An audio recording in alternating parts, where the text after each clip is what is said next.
15 मई को इन्होंने ये कॉकरोच वाला बयान दिया। 11 मई को कुछ दिन पहले ही उन्होंने एनवायरमेंटलिस्ट के खिलाफ कुछ बोला कि दी सो कॉल्ड एनवायरमेंटलिस्ट, इनका काम ही है कोर्ट में आके दलीलें फाइल करना। कोई भी एक ऐसा केस हमें बता दीजिए जो एनवायरमेंटलिस्ट ने डेवलपमेंट वर्क जो इन्होंने वेलकम किया हो। इनका ये स्टेटमेंट था। Again this shows a attitude, it shows a prejudiced mind against environmentalist. 29 जनवरी को ट्रेड यूनियंस के खिलाफ इन्होंने बोला था कि trade unions are responsible agents जिनके वजह से इंडस्ट्रियलाइजेशन नहीं हो रहा है हमारे देश में। इतना स्वीपिंग स्टेटमेंट दे देना, जबकि हमें पता है कि लेबर लॉस के साथ क्या खिलवाड़ हो रहा है, इन लेबरर्स का कंडीशन क्या होता है, कैसे एक्सप्लॉइट होते हैं। उसके बावजूद जो थोड़े बहुत यूनियंस बन जाते हैं, जो अपना अधिकार को एसर्ट करते हैं, उनके खिलाफ बोल देना कि they are the agents, they are the biggest people जिनके वजह से देश की तरक्की नहीं हो रही। ऐसा उनका स्टेटमेंट था 29 जैन को। 2 दिसंबर को उन्होंने रोहिंग्या का कोई मैटर सुनते हुए बोला था कि रोहिंग्या लोगों को क्या हमें इंट्रूडर्स को वेलकम करना चाहिए।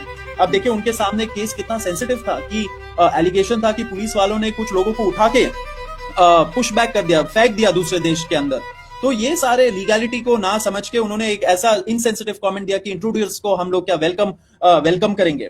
इस ऐसे ही उन्होंने पहले भी 12 दिसंबर को इन्होंने जब ये रोहिंग्या वाला कमेंट पे बहुत ज्यादा बवाल मचा था, ऐसे ही कुछ दिन बाद उन्होंने एक स्टेटमेंट दिया था 12 दिसंबर को कि nobody can browbeat me with comments, मतलब कि मुझे कोई धमका डरा नहीं सकता कोई। लेकिन एक कंसर्टेड अटेम्प्ट चल रहा है सोशल मीडिया पे एंड बाहर के साइड में क्रिटिसिज्म करके, लेकिन मैं नहीं पीछे हटूंगा, मैं नहीं कुछ करूंगा।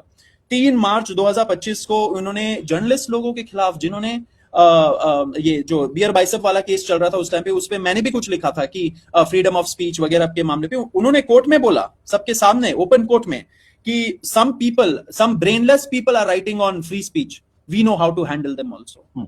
ये कोई भाषा है चीफ जस्टिस, कोई जज की, सुप्रीम कोर्ट के जज की। मई 2025 में भी उन्होंने महमूदाबाद वाला जो अशोका प्रोफेसर महमूदाबाद वाला केस था, उसमें भी उन्होंने बोला था we know how to handle them also. तो बताइए ऐसे धमकियां आ रही है, ऐसे कमेंट्स आ रहे, and not 1 time 2 time 3 time, these are 3 4 5 7 times ऐसे कमेंट्स आए हैं पिछले 2 सालों में।